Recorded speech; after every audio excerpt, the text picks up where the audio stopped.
Namaskar. Welcome to my channel. Students, today we are doing lesson number 9 of first standard Soham's ball. हा lesson good manners वर आहे. Thank you, please, welcome, excuse मी हे सगळे शब्द कसे वापरायचे हे तुम्हाला या लेसन मध्ये शिकवलं गेलेलं आहे. Parents, please subscribe the channel if you are new to the channel, कारण तुम्हाला पुढचे लेसन्स त्यामुळे मिळतील. And please share this video with other students. Okay, कारण त्यांनाही त्याचा उपयोग होईल. तर आपण सुरू करूयात. Soham's ball. Look, listen and read aloud with me. Okay, तुम्ही माझ्याबरोबर बोलायचं आहे किंवा क्लासमध्ये जेव्हा टीचर तुम्हाला शिकवत असतात ना तेव्हा तुम्ही त्यांच्याबरोबर हा लेसन मोठ्याने वाचायचं आहे. Soham and Sam are playing football. तर सोहम आणि सॅम ही दोन मुलं फुटबॉल खेळत आहेत. They are playing which game? They are playing football. Sam kicks the ball. आता सॅम बॉल किक करतो. ओके, बॉल कोण उडवतोय? तर सॅम लाथ मारून बॉल उडवतो, त्याला किक म्हणतात. Who is kicking the ball? Sam is kicking the ball. It goes into mister Mane's garden. आता मिस्टर माने या नावाचे जे गृहस्थ आहेत त्यांच्या घरासमोर एक गार्डन आहे आणि त्या गार्डनमध्ये जाऊन सॅमने मारलेला बॉल जाऊन पडतो. So the ball goes into mister Mane's garden.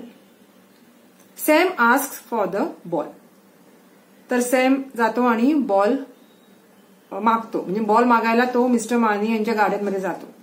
आणि तो कसा मागतो ball? He says, excuse me, may I have the ball please. तर तो म्हणतो, प्लीज मला बॉल मिळू शकेल का? May I have the ball please. सर्वात आधी तो एक्सक्यूज मी म्हणतोय त्यांना डिस्टर्ब केल्याबद्दल, आणि नंतर म्हणतो may I have the ball please. तर मिस्टर माने काय म्हणतात? Sure, here it is. तर मिस्टर माने काय म्हणतात? अगदीच बॉल घेऊन जा, हा घे ball, here it is. After some time again the ball goes into mister Mane's garden. Ball परत नेल्यानंतर सॅम आणि सोहम परत बॉल खेळू लागतात, परत फुटबॉल खेळू लागतात. After some time again the ball goes into mister Mane's garden. आणि परत तो बॉल मिस्टर माने यांच्या गार्डनमध्ये जातो. Now Soham asks for the ball. आता सोहम बॉल मागायला जातो. ओके, मिस्टर माने यांच्या गार्डनमध्ये आता सोहम बॉल मागायला जातो. तो कसा मागतो बघा. Give me the ball. Okay, तो म्हणतो मला बॉल द्या. तो प्लीज नाही, थँक्यू, सॉरी नाही, काही नाही. He is just going in asking give me the ball. No I won't said mister Mane. तर मिस्टर माने म्हणतात नाही, मी नाही देणार. नो आय वोंट, मी देऊ शकत नाही ball. I will not give the ball. आता why does mister Mane say no? आता मिस्टर माने नो का म्हणतात? बॉल द्यायला नकार का देतात? How is Soham feeling?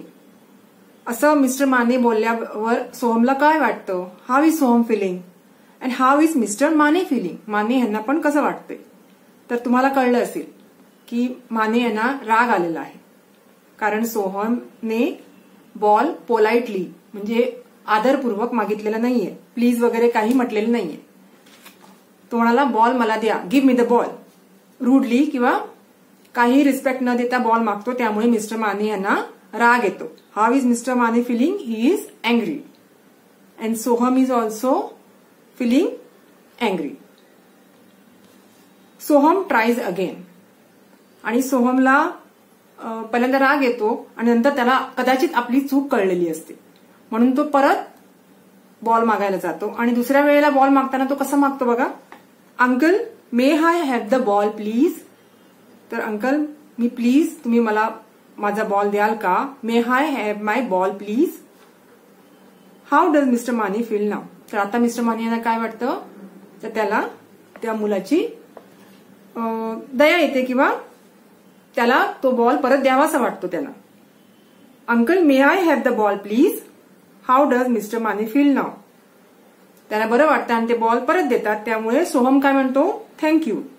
तो सोहम त्यांना थँक्यू म्हणतो. ह्याचा अर्थ त्यांनी त्याला बॉल परत दिलेला आहे. तर मुलांनो, अशा प्रकारे असे पोलाइट वर्ड्स यूज करायचे असतात. स्पेशली मोठ्यांबरोबर बोलताना प्लीज, सॉरी, थँक्यू हे शब्द वापरायचे असतात. Okay, the next page. इथे मॅजिक वर्ड्स दिलेले आहेत. Okay, can you give me a pencil. आता तुम्ही कोणाकडे पेन्सिल मागत असाल तर कसे मागणार? Can you give me the pencil और can you give me a pencil.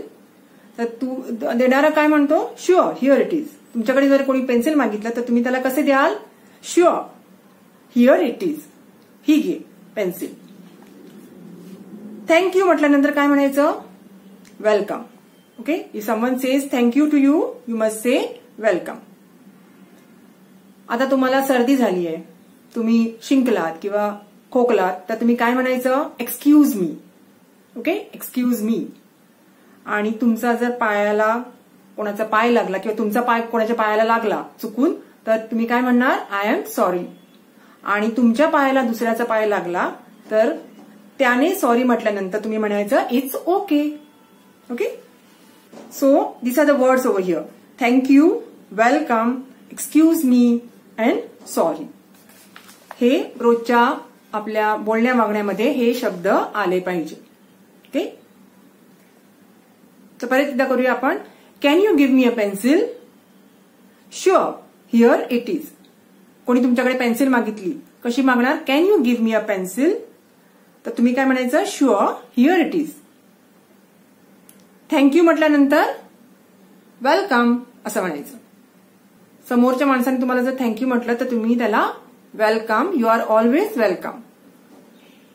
तुम्हाला खोकला आला, शिंक आली तर तुम्ही अगदी ग्रुपमध्ये बसलेला असाल, चार चौकात बसलेला असाल आणि तुम्हाला शिंक आली तर you must say excuse me. आणि तुमचा कोणाला धक्का लागला किंवा चुकून पाय लागला तर you should say I am sorry. आणि कोणी तुम्हाला जर सॉरी म्हटलं तर म्हणायचं इट्स ओके. ओके, तर मुलांना तुम्हाला कळलं असेल हा lesson. This is all about good manners. Okay, so I will be back with the next lesson in the next video. Till then, take care and bye bye. And if you have any questions or anything to be asked, please comment me in the comment box. Comment box मध्ये मला comment करा अगर तुम्हाला काही प्रश्न विचारायचे असतील तर. ओके, काही शंका असतील तर. Till then, take care and bye bye.